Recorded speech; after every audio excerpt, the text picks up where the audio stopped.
जब से तूबा ने अम्मी के बारे में पूछा है, मैं उसी बारे में सोच रही हूँ जानान। अब इसे छुपाने की जरूरत नहीं है कोई।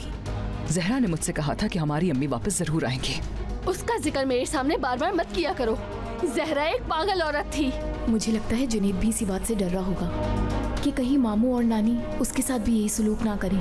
एक औरत की खातिर उसने अपना खानदान तबाह कर दिया।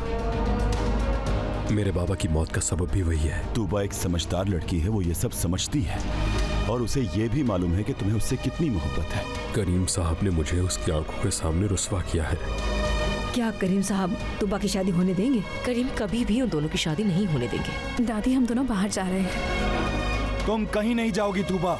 अब से तुम बगैर किसी को साथ लिए घर से बाहर नहीं जाओगी।